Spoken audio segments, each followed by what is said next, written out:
redneck teens with massive machines, everybody living beyond their means, brotherly love from the messed up genes, nobody wants to intervene.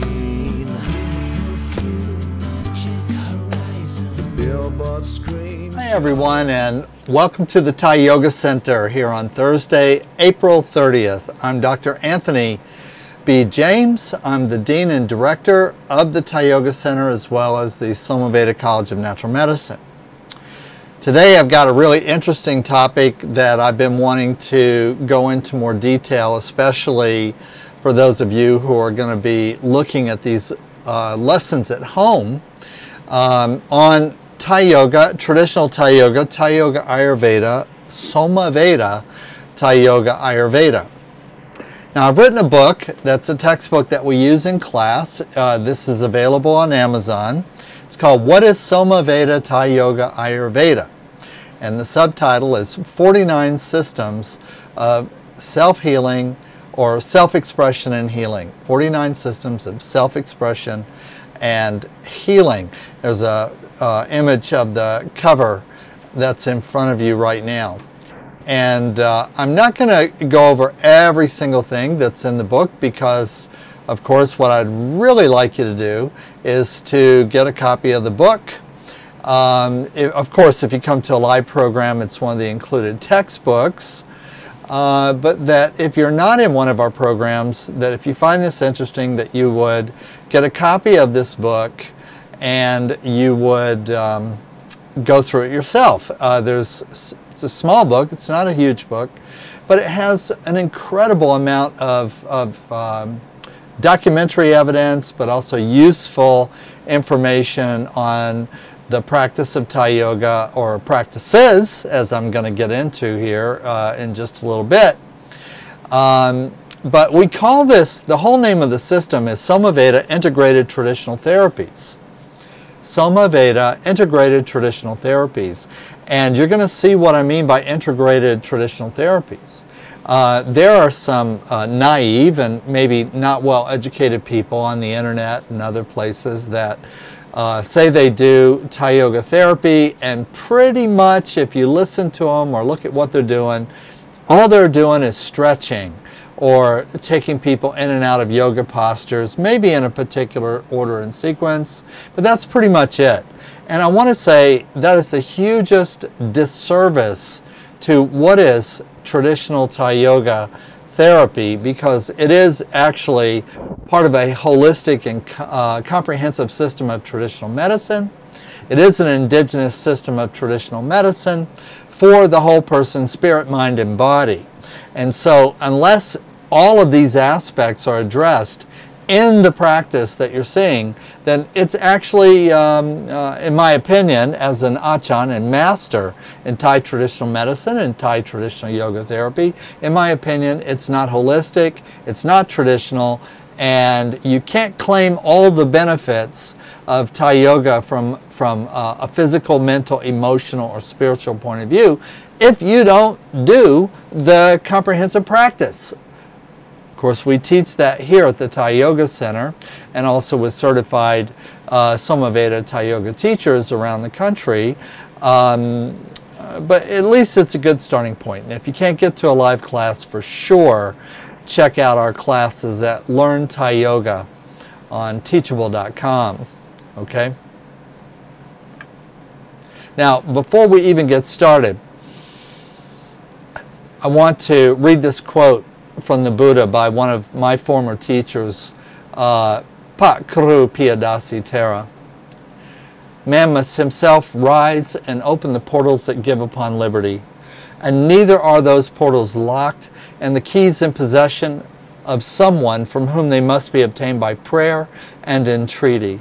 That door is free of all bolts and bars save those that man himself has made.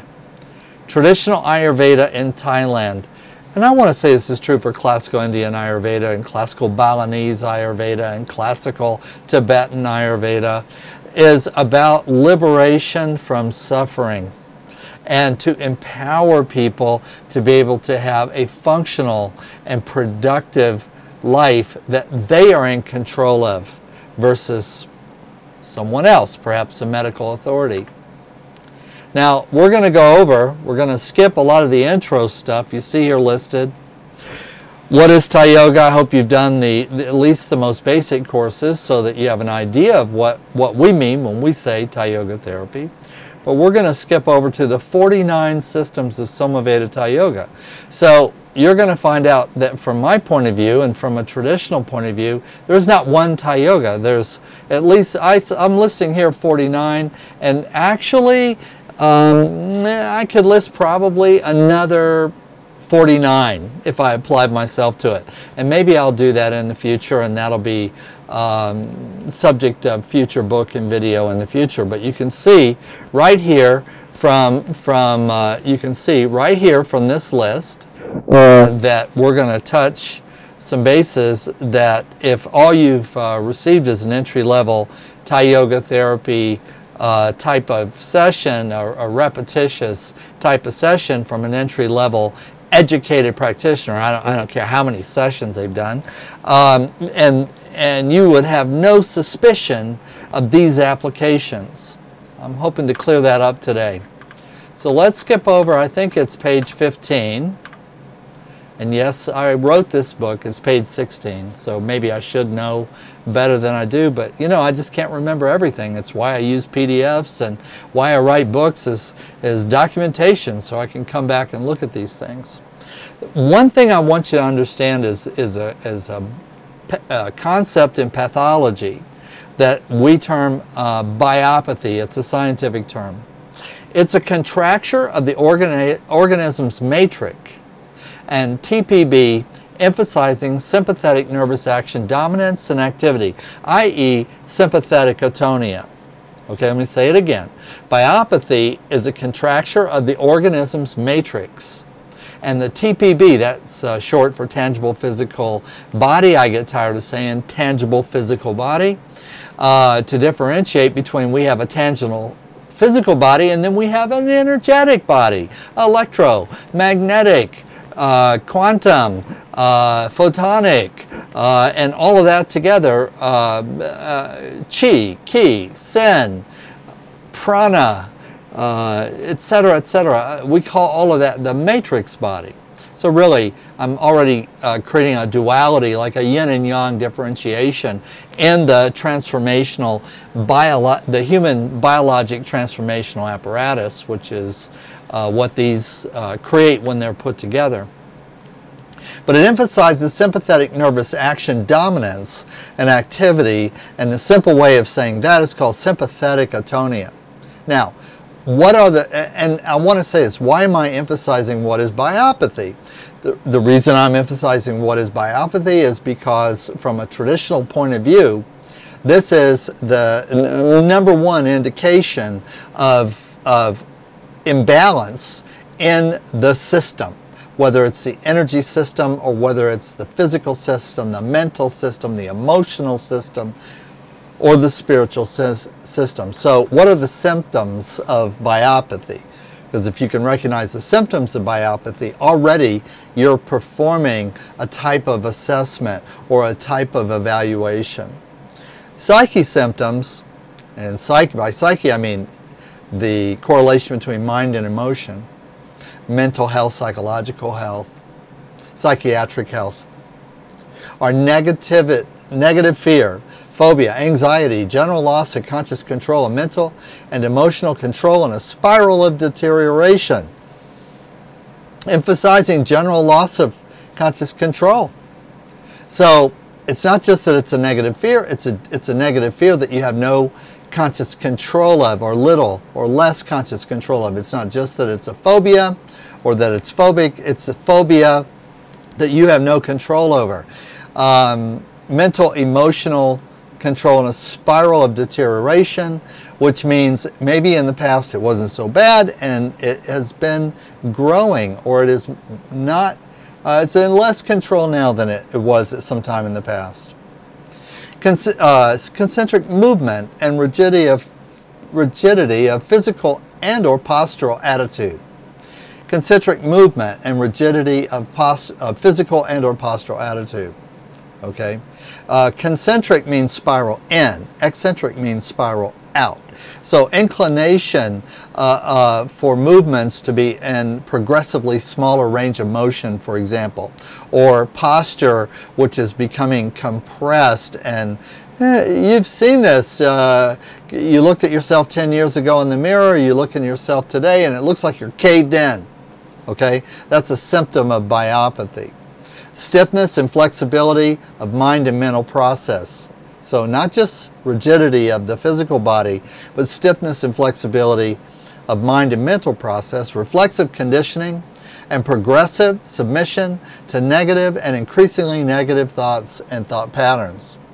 Development of armoring and condition localized spasm, forming both local areas of rigidity and corporately generalized loss of functions and circulation of life force, prana, chi, orgone, as well as actual circulation of vital substances of the body, i.e. the fluids, secretions, the perfusion of oxygen, the movement of lymphatic and interstitial fluids, and a corresponding increase in edema, stagnation, and proportional atrophy of first local area tissue and then general deterioration of the entire system. Wow, that doesn't sound good, does it?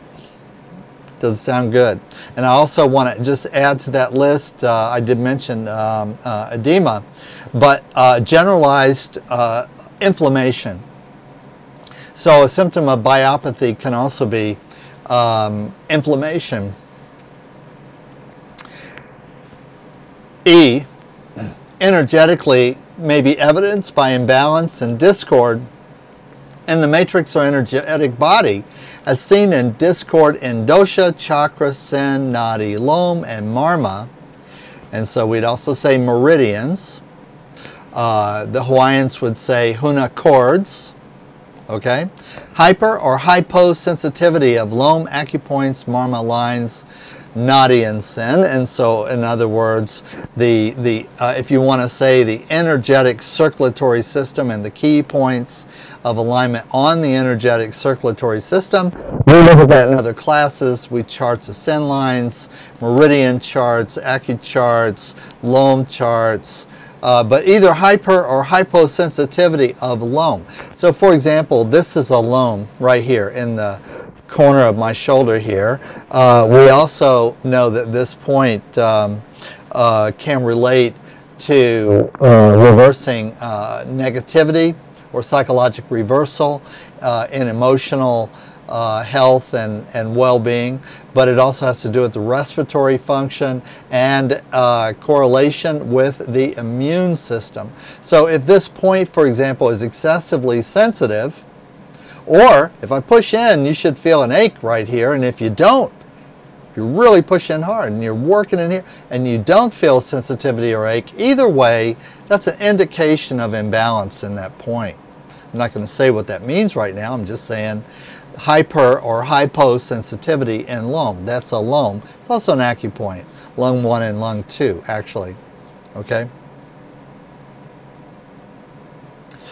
Restrictions and inability to assume asana and distortions of asana in practice, as well as in reduced ability to perform common and ordinary movements and tasks of life. Now, of course, asana or yoga asanas like forward bend, backward bend, triangle pose, plank. These are yoga. If you have been doing yoga and you notice progressively that you are having greater issues with performing what were in the past perhaps less strenuous postures, that's an indication of biopathy. Okay, outright reductions in range of motion is an indication of biopathy. Okay, reduced ability to perform common and ordinary movements. That could be anything from opening jars to any other simple or menial tasks that you might do ordinarily in your life. Efforts to do just about anything within the normal course of life would be or seem to be more difficulty, and this difficulty could be spiritual, mental, emotional, or physical. In other words, the resistance to doing the ordinary things that you used to be able to do without a lot of resistance. Doesn't have to be physical, doesn't have to be painful. It could be in your attitude. You know, I just don't feel like taking care of myself anymore. I just don't feel like brushing my teeth or combing my hair or mowing the grass and tending to my garden and so on and so forth. I'm not saying that this is in itself an indication of a disease process or pathology, but I'm saying it is an indication of biopathy. Okay, and the difficulty might or might not be accompanied by pain. So it's actually not relative to chronic or acute pain from trauma, for example, although this could be part of it. But I'm not talking about the back pain you have and the resistance to moving because you have back pain because you injured your back. I'm talking about just you don't want to bend over anymore because you just don't feel like it, or you just don't want to, or just because when you try to, you feel resistance and you don't really consciously work through what is that resistance. You just don't do the motion as much or anymore. So how does SomaVeda address biopathy? Now also I want to say this, SomaVeda is, if you want to call it that, it is a made-up system, integrated traditional therapies. It's my invention, for lack of a better word. It's a synthesis and synergism of the traditional systems that I'm a master in, that I was given permission by those schools and masters to teach. It also includes information education from my, let's say, allied and related education in medicine, my training as an MD, my training as an Oriental medical doctor, specializing with a specialty in acupuncture, my training in Ayurveda. I'm a Vidya or doctor of Ayurveda. I'm also a doctor of indigenous and traditional medicine. So these things come into play. I also have I'm a master herbologist. Okay, and I've studied Thai herbology and Indian herbology and Chinese herbology and Native American herbology and Western naturopathic herbology, and psychologically every bit as diverse as that. So all of that together in a cohesive, cogent system is what we call SomaVeda Integrated Traditional Therapies, or SomaVeda Thai Yoga. So how does SomaVeda address biopathy? Well, the technical procedures is systematically decompression of the skeleton by use of co-facilitated Hatha yoga postures. It's a system of general release and decompression of the entire system. So if biopathy is a concentric movement, and a movement toward rigidity and inflexibility of mind, body, and spirit, then SomaVeda represents a systematic decompression, an eccentric movement of all of the parts of us using traditional yoga postures in a system called Hatha Yoga or Marma Sakitsa or Kaya Sakitsa. And it's a system of general release and decompression of the entire system. General release and decompression in and of itself, though, does not mean stretching. We're going to see that I actually think of what we do as a stretching system very little. And I don't even think that it's the major identifying characteristic or what. Although if you don't know any better and it's all you see, I can see how a third party just seeing a snapshot would think that it's a system of stretching. That's because they don't hear the hours of conversation into the holistic life and experience of the person, bringing all of the different methodologies, programs, and protocols into play that are a SomaVeda practice. Following the principle of the greatest potential for gain or loss of energy in the body's energy lines occurs in or at the joints or the nexus of osseous or bony structures of the body, all articulatory processes of the body are decompressed. So joint decompression is identified and reduced as much as possible. Okay, so sidebar, I'm not doing a lesson on traditional Thai bone setting, or pitta, or pittar, or toksen, or the traditional arts of correcting spinal and skeletal misalignments to facilitate communication of all of the energy, circulatory, matrix, and TPB.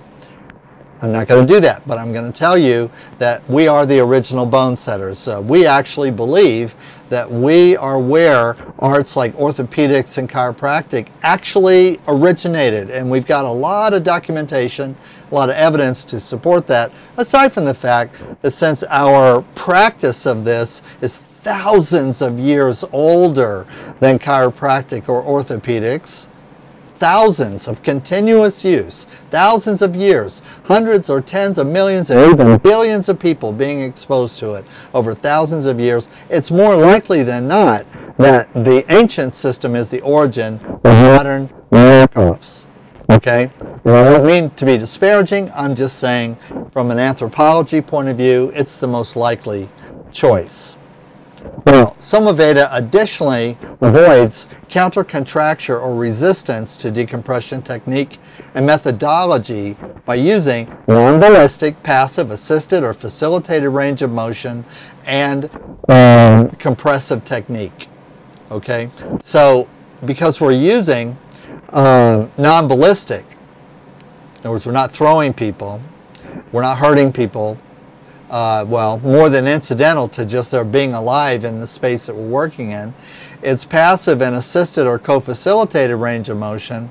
We don't have as much of an experience of defensive reflex or contracture that a lot of modern physical therapies, neuromuscular therapies, physical therapies have to deal with, is this counter-contracture or what we call counter-irritant reflex.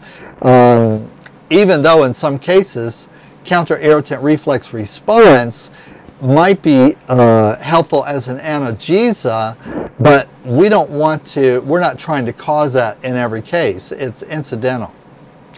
Systematic decongestion.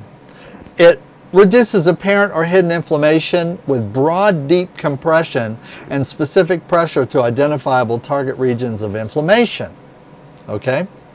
Focuses on sen lines, Thai sen lines, Thai Lom, Ayurveda Marma, meridians. TSM is short for transsubcutaneous muscular channels, a type of meridian, etc., using all manner and variety of appropriate techniques and protocols. So this idea of using both broad deep compression sees non-specific, but broad deep compression increases the pressure tolerance, or increases the client's acceptance of pressure, and also moves more interstitial fluid and generates more oxygen perfusion than specific point-centric techniques. And so that's why we use, one of the reasons we use our whole body to apply pressure. We sit on people, we kneel on people, we use our elbows, forearms, shins. We walk on people, okay? We use palming more than thumb pressure. Squeezing and contracture or strength-based techniques are virtually non-existent in the methodology that we use proportionally.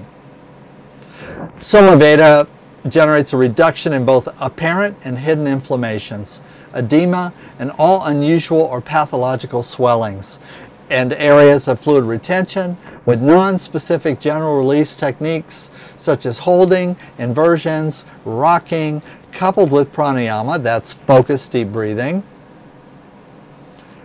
Not just focused deep breathing, but focus in the sense of it's a systematic approach to deep breathing. Inflammation is considered a sign of stagnation. I mentioned inflammation earlier.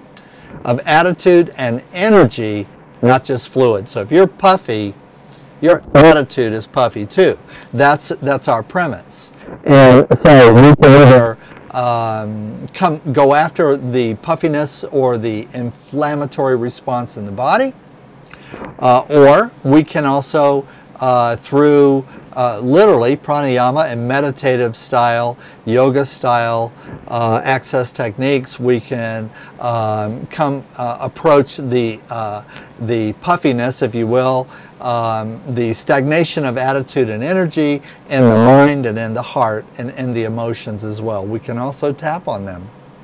And it's interesting that you can tap on inflammation, and you can actually see a reduction in inflammation.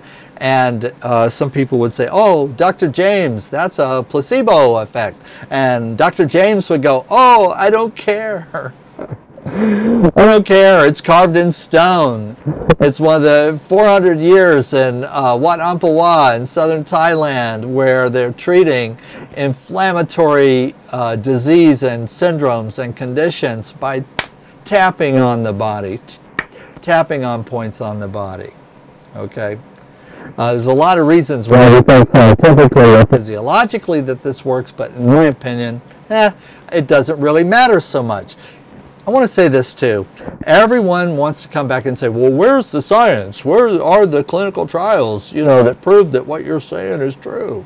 And as a traditionally trained Oriental medical practitioner, I look at you on one side of the coin and I go, that's a very good point you make. And as a Western person, and as someone who has a doctorate in medicine, I support that. And I'm interested in science, and I'm interested in research and clinical trials and experimental method and peer review and all that kind of thing. As an traditionally trained Oriental practitioner with a doctorate in Oriental medicine, I say, I don't care. I don't care. My primary teacher in Thai traditional medicine was a 36th generation Grand Master of a school that was literally formally incorporated, if you will, over 1,000 years and has been in continuous operation since. We have trained hundreds of thousands of therapists, and we have seen hundreds of millions of clients go through our clinical network in Thailand and Burma and so on and so forth, and anecdotally, experientially, based on actual practical experience, we know these things work to a degree that it's almost ignorant to challenge them. In practice, ignorant to challenge them. So we bring energy to these areas, energy, attention, consciousness, breath, and pressure to the both apparent and hidden inflammation. Remember, you can be very, very inflamed and not look puffy or edemic or swollen or pitted or anything else, because that edema could be around the heart, okay, or could be in the abdomen. It could be around a cancer. And not see it anywhere else. So we say hidden inflammation or an unusual or hidden pathological swelling. So we use general release techniques, holding yoga postures, inversions. That means turn you upside down. When's the last time that you did inversion postures? How often do you do inversion postures? When was the last time you were upside down? Do you know your first 9 months of your life you spent upside down? Upside down is native to human beings and to mammals, and is actually a good thing. It actually stimulates what I call a therapeutic reset in the operational metabolism and in the CNS system of human beings. And so, of course, it's traditional that we always take sick people and make them upside down. And I know some of you go, oh no, you don't take sick people and turn them upside down. And I'm like, oh yes, I do. And if you had a severe respiratory infection and pneumonia with fluid in your lungs, and if I could get a hold of you, I would turn you upside down. Some doctors talk about, well, we'll just have the patient lie on their stomach. Okay? Actually, I think if they turned the patient on the stomach and then elevated their feet into whatever degree of inversion the patient could tolerate, to a point to where the fluid would actually, by gravity alone, evacuate from the body. That would be an effective technique. In fact, that's the way we do it in classical Thai and Indian Ayurveda. That's the way we do it in traditional Chinese medicine. Coupled with pranayama. Inflammation is considered a sign of stagnation of attitude and energy as well. Now, I want to say one more thing about pranayama, okay? Right now, there's a lot of talk about intubation, and there's talk a lot about using artificial respiration machines and so on to force ventilation in people who are having respiratory difficulty. I actually think that if you used a less invasive methodology, a CPAP machine or an external application of oxygen with inversion and with periodically coaching the breathing and pranayama, that would have, for most people, a more beneficial effect. So that's what I recommend. But I base that on traditional yoga therapy understandings and practices. Okay, in SomaVeda, we assess or check, target, treat, or focus, and release all observed restrictions in all 7 bridge zones. Bridge zones may be a new concept for you. Bridge zones actually comes out of Oriental medicine and acupuncture. But basically, a bridge zone is a daimo, or a transverse meridian that runs like a loop or circle. You might have heard of the microcosmic orbit. That's probably one of the only bridge zones that you're familiar with. But they're circular rings of meridians and chakra energy in the sense of transverse meridians or belts or belt channels that relate to specific chakra influence, and we correlate pairs of meridians, meridian couplings with various chakras, but chakra is a way of simplifying a very, very complex energy system. These chakra bridge zones may also correlate with neurologic dermal zones. Let me say it again. I get too excited. These chakra bridge zones may also correlate with neurologic dermal zones. So they are rings of influence circumnavigating the round torso, neck, and head with import on all of the bodies. Remember, I mentioned before, there are more than one body. That's the matrix body, the kosha body, the mice body. We'll maybe talk about the TBB, etc. So what are the 7 bridge zones? Okay? Because in traditional Thai Yoga, in SomaVeda Thai Yoga, we pay attention to these bridge zones. All right, so what are they? There's the ocular, okay, which would be ocular relating to eyes, function of the eyes, but not eyeballs per se. Third eye, Ajahn chakra, third eye would be more correlation with ocular, okay, chakra 6. Mandible, chakra 5, but it's not just mandible, but it's mandible and upper respiratory, so larynx, pharynx, upper respiratory, brachial plexus. Number 3, throat is also chakra 5. Okay, so we go mandible, throat, chest. This is the one we call microcosmic orbit. Chest and breast, fourth chakra, heart. Okay, diaphragm just below that, 3rd chakra, solar plexus.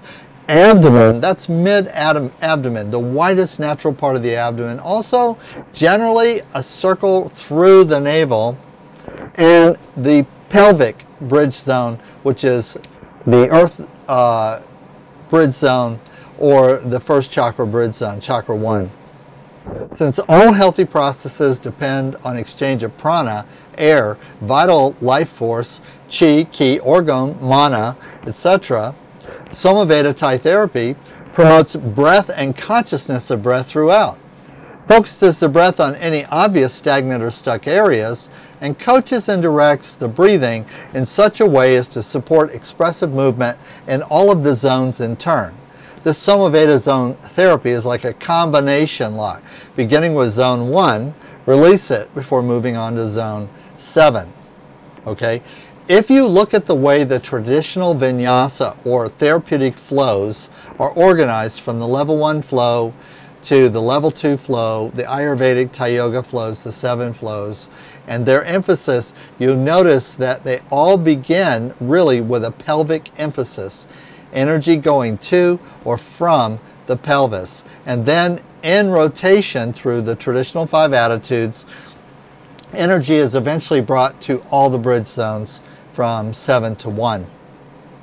Target with intention techniques in all physical areas where any specific negative emotions are locked with tapping and affirmation. That's SomaVeda BET EFT. In other words, at any point, and this is item 6 here also, the practitioner can pause or bring emphasis to any and all negative emotional references, a fear, a phobia, neurosis, anxiety, compulsion, psychosis, a mania, as well as a persistent pain of any kind.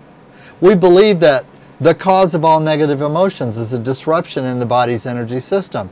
I went into that in detail in the lectures on tapping. I have several of those on Learn Thai Yoga, some of which are also on YouTube, for example. And we also believe that there's a component of negative emotion either as a fundamental or original cause or as a supporting negative influence or modifier in all chronic or debilitating illnesses and discomforts. Let me say it again. We believe that there's a negative emotion affiliated with, associated with, cogent with, that is either causative or supportive or as a modifier in all chronic or debilitating illnesses and discomforts. And that modifier might be to create pain, discomfort, limitations of range of motion. Remember, we're talking about biopathy, also mental or attitudinal. The practitioner should also consider using or emphasizing tapping for any and all pain or sensitivities too severe for manual contact. So if you have a burn, well, I'm not going to work the sen lines or the meridians or the yoga prananadis that are on a body part that has a 3rd-degree burn. I'm not going to put physical pressure on that, okay?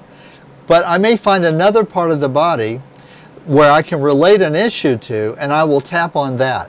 And barring that, if I cannot find a way to tap on the body of the client, creative or otherwise, then I will do surrogate and or non-local tapping, and I will tap for the client on my body for their issue. It actually is quite effective as an addition or part of a treatment.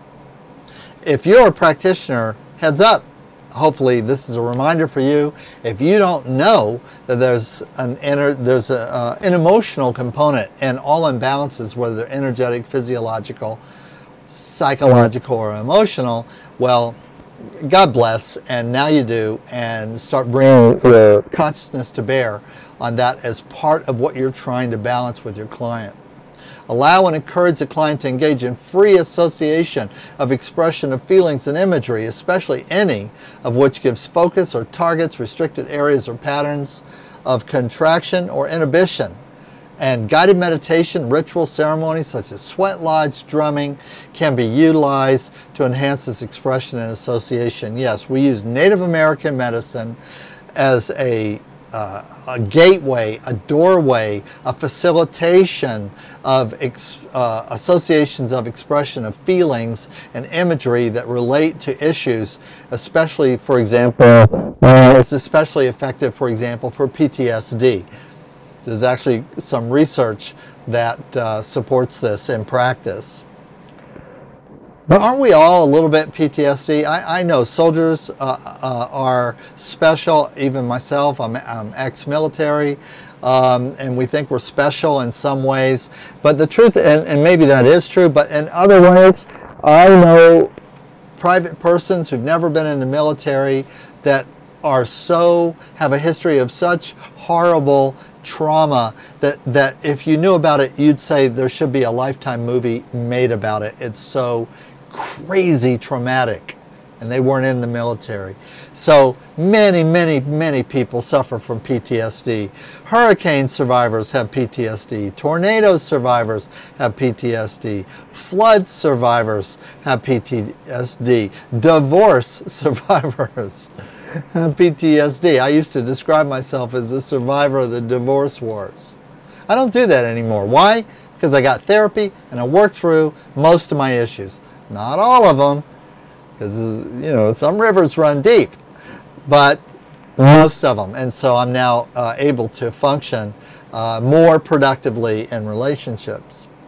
We use non-invasive external applications of helpful modalities which support decongestion, reduction of inflammation and spasm, increase the circulation, and general relaxation of tension. Again, treatment of biopathy or for reducing the pathology of biopathy.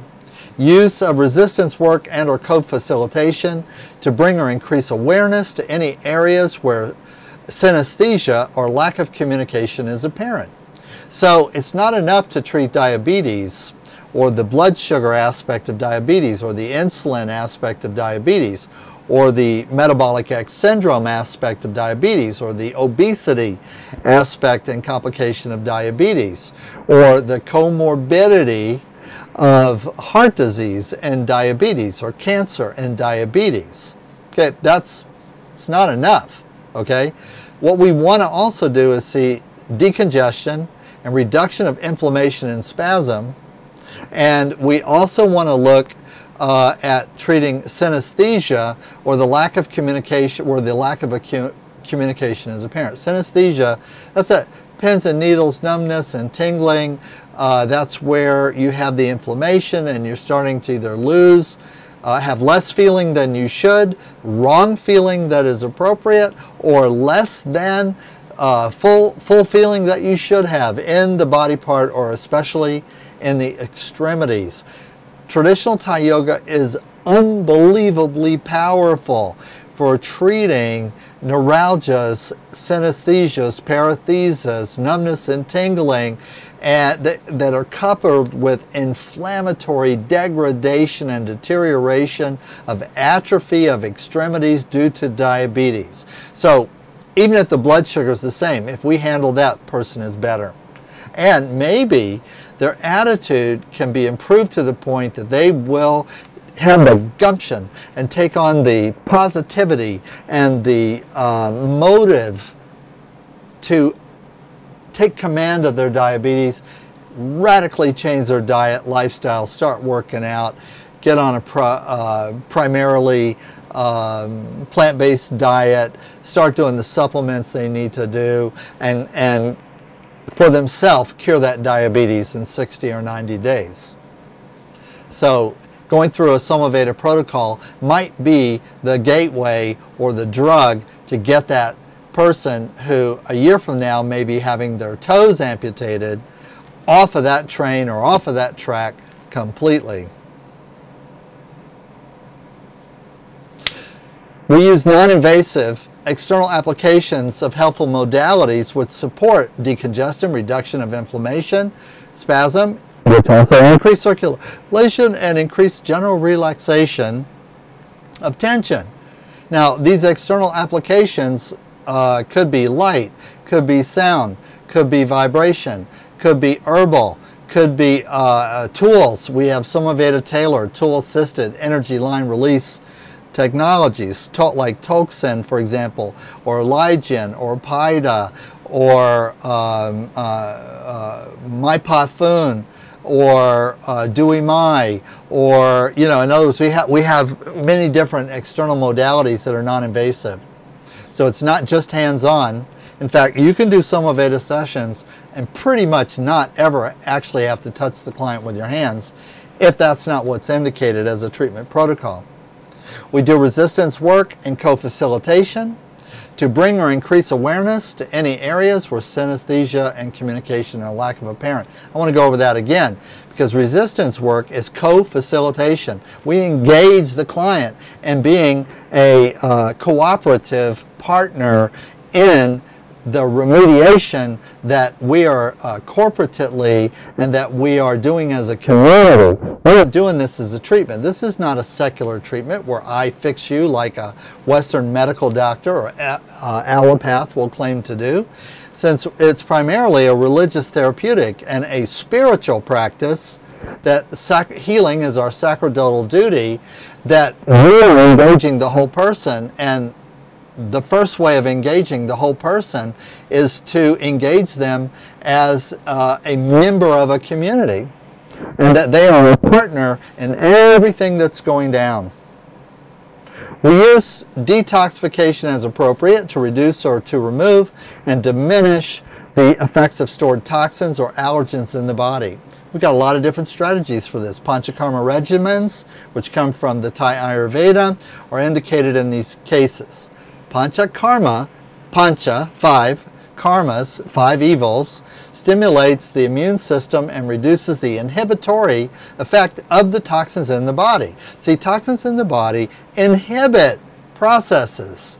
Toxins in the body interfere with and inhibit metabolism. Toxins in the body inhibit or interfere with normal functioning metabolism. So the more actual toxins, whether they're physical toxins, heavy metals, or emotional toxins, fears and phobias, that we can get out of the body, reducing the what?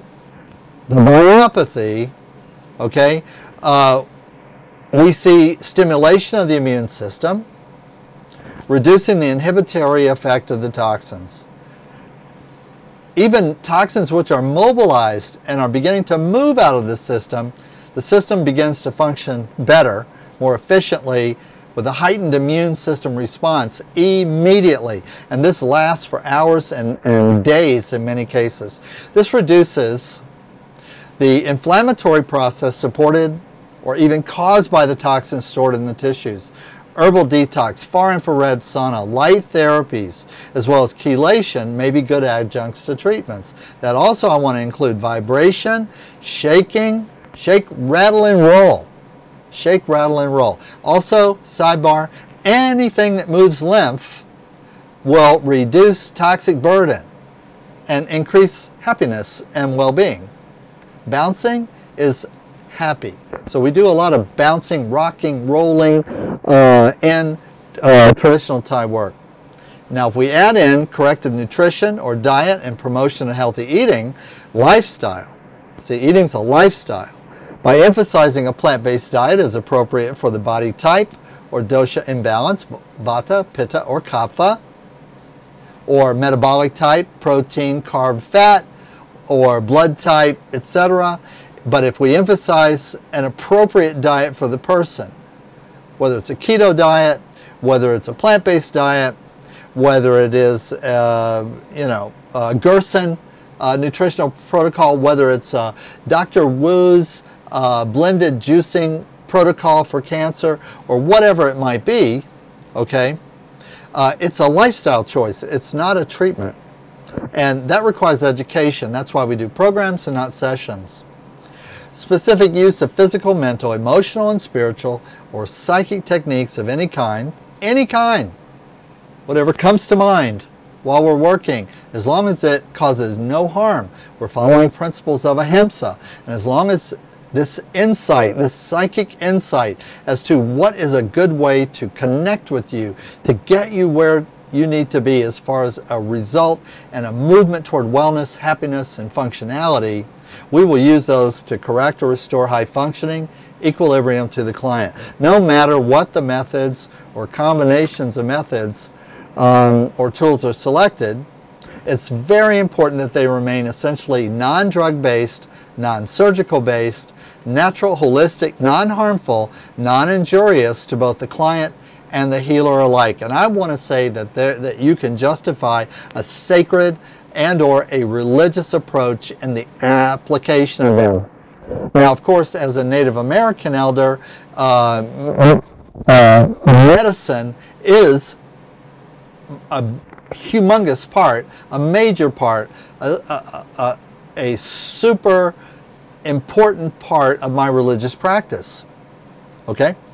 But also, as a Christian minister, as a priest in the Eastern Orthodox Apostolic Catholic Church, the practice of monastic medicine or healing or hands-on healing is my sacerdotal duty as a priest. In other words, my goal as a priest is to follow the exemplar of the person Jesus, Lord Jesus, to be following the example of Jesus, the physician, Jesus, the healer. And by practicing medicine with my fellow community members, my religious community members, we get to practice being like Jesus, and we get to practice being like those who subscribed to the presence and energy and spirit of Jesus also. Regardless of the technical approach. Now also, to be fair, Thai Yoga comes from the Buddhist tradition, and the Buddha was a healer, the Buddha was a doctor, and the Buddha adopted medicine as part of the essential functional practice of Buddha Dhamma very, very early on. And actually we say that his stepbrother, Jivaka, also known as Shivago, who the Buddha gave the responsibility of creating the system of medicine that's been used in Buddhist temples and passed on through Buddhist temple schools for the last 2,500 years. So regardless of the approach selected, as most appropriate for the client, the SomaVeda practitioner performs the healing service as an expression of love, care and consideration and compassion as a religious observance and ministry. It is the sacerdotal or the sacred duty of those in our community authorized or ordained to literally become the hands of God or the hands of Great Spirit. Technically we say chirothesia is the practice or the imposition of divinity or the imposition of divine spirit. God doesn't have hands, but you do. This work has always been a religious therapy, a system of religious therapeutics. The fact that certain aspects have been taken out of context of the sacred traditions to make money, or for commercial or political gain, for example, tourist massage we call it, or massage therapy, does not, rubbing on people for money, does not diminish the value of the full expression of ITTM for healing. ITTM, if you read earlier in the book, I define that as indigenous Thai traditional medicine. In the U.S., we must especially keep in mind that just because we, indigenous, traditional, native, and or spirit-based medicine persons, like myself, allow massage therapists to attend trainings does not change in any way the meaning, the value, the intention, the sacredness, and the indigenous traditional religious therapeutic medicine practice that we observe. We maintain our traditional rights regardless of the fact that we may allow secular physical therapists, massage therapists, orthopedic therapists, etc., to physically attend our classes. Okay? The next page here, on page 20, is called Designing a SomaVeda Indigenous Thai Session, and I'm going to go over this just a little bit. Mostly as a reminder. We teach this, of course, in every class, but repetition is the key. So I would like to be able, without too much criticism, to reiterate certain valuable points over and over and over again. I know you get tired of that reiteration, maybe mind-numbingly so, but if it is now in the tissue and you no longer have to think about it, then you're doing really good. And as my teacher told me one time, you're almost there. You almost got it. All sessions or therapeutic day protocols begin and end with puja, which is a form of waikru or paying of respect. The 5-step process of creating sacred space, praying for the well-being and healing for the client, and listening. The sessions themselves are religious therapy, exchanging love, compassion, with intention to create a safe, trustworthy space to manifest healing and cure disease. Now I want to say this, SomaVeda sessions, no matter how long, SomaVeda programs, no matter how many individual sessions in the program, 7, 10, or 27, if all you do during those times is communicate unconditional love, unconditional compassion, unconditional joy, and the presence of a balanced and holistic, grounded, healthy mind, then we believe that you've been successful and that healing will manifest in that space. Now, of course, if you get to do some other stuff during the time and you have other breakthroughs and successes, God bless. That is a wonderful thing. Kudos. But the core of the teaching, the core of why this work has lasted for thousands of years is not because we're good with pressure or we're good with range of motion or we know how to fix edema and inflammation or we know how to treat a headache or a cancer or how to reduce mortality of heart disease or how we know how to reduce the longevity of cancers, for example. That's not why the schools lasted 1,000 years. The schools lasted 1,000 years because we are considered to be the exemplaries of love, compassion, joy, and equanimity or balanced mind. So those are our primary outcomes. Everything else, metabolically, physically, scientifically, if you will, is secondary outcomes, not primary. That's one of the things that makes this a traditional system. Also identifiable as an indigenous, religious, therapeutic system. Step 1, assessment. Differential assessments and determination of primary, secondary complaints, as well as determining, if possible, any extenuating factors or circumstances such as toxic exposure, allergens, mental, emotional, spiritual, and poor nutrition, etc. And by the way, we should do that every time. We should do that with every new client. It doesn't matter what their illness is. It doesn't matter Corona, SARS, COVID-2, COVID-19, influenza A, B, Z, cancer, breast cancer, heart disease, hypertension, high blood pressure, diabetes. From this point of view of differential assessments, actually, we might include those, but we don't really care about them. We just want to know, because we're not going to treat them. I'm not going to treat the cancer. So you don't come to me to treat your cancer.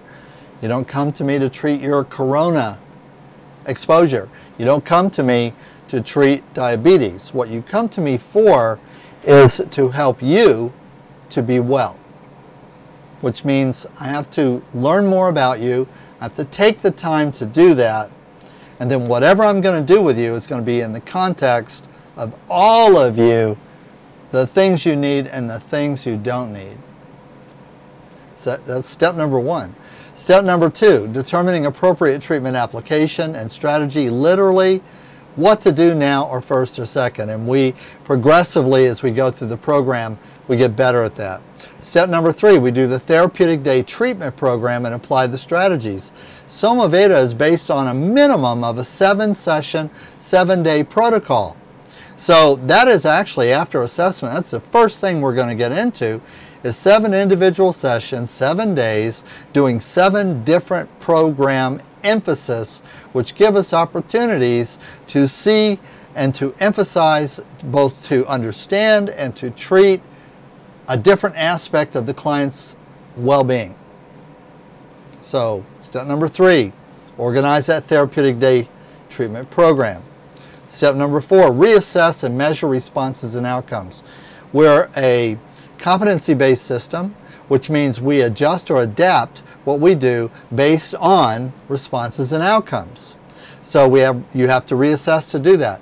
Any system, any so-called therapeutic system, I don't care what it is, Reiki or Thai massage, that does not do assessment and doesn't reassess and doesn't have criteria for responses and outcomes to determine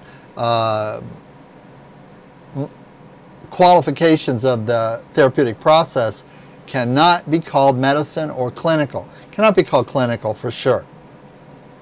Adjust or refine applications and procedures as client adapts and responds. We have over 10,000 different techniques. We have over 1,000 different ways to vary a treatment according to in situ or client-specific needs and necessities, and over time we use them. So the protocols become progressively more personal. If the protocols, and specific, and if the protocols don't become progressively more personal, excuse me, see if I have something to drink here. If the programs do not become more personal over time, again, it's not a clinical approach.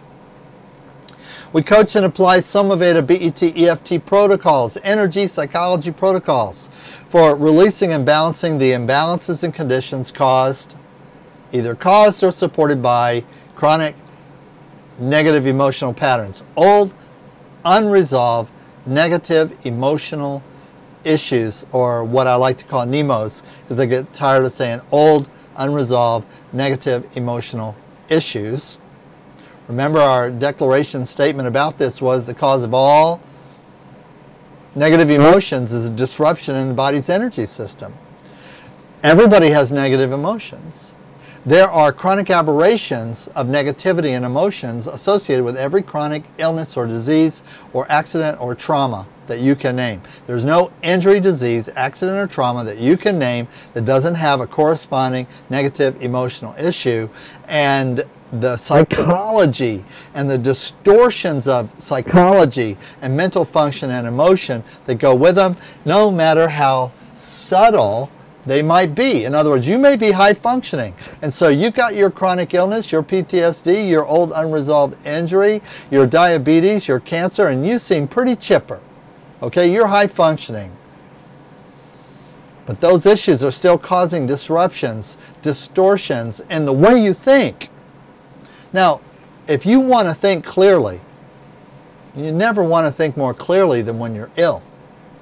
In Native American medicine, one of our 8 primary ceremonies is Hambli Wimunki Obwachi, or crying for a vision, sometimes also called a vision quest. And it's not just that you go out into the woods or the wilderness or on top of the mountain or out into the desert and find a private place and do a meditation to get a vision. But even before you go, you do a detox. Yep. Before you go on a vision quest, traditionally speaking, you do a detoxification. You fast, you do sweat lodge, which is hugely therapeutic detox. You practice meditation. You do guided meditation practices, which could be referred to, for example, as making 400 prayer flags. Making 400 prayer flags. And you have to say a prayer every time you make a tobacco tie and a prayer flag. That's a guided meditation, getting you into the mindset, getting you into the proper state of mind to release imbalances and to release old negative emotional issues that are distorting your view of life. Why don't you know what your life is about? Why don't you know what your life path is? Why isn't it clear for you? Why are you this way, that, and the other when you could be better? Why are you mean, not loving? Why are you confused, not clear? Why are you weak and not strong? And then we do the vision quest, which is the therapeutic part, generally done privately.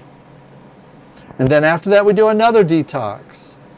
But the end result of this is clarity, is the ability to say, you know what, next week, like today I'm confused, I'm weak, I'm sick, I'm suffering, I'm out of touch with reality, my family, in some way, shape, or form, I'm a little bit lost.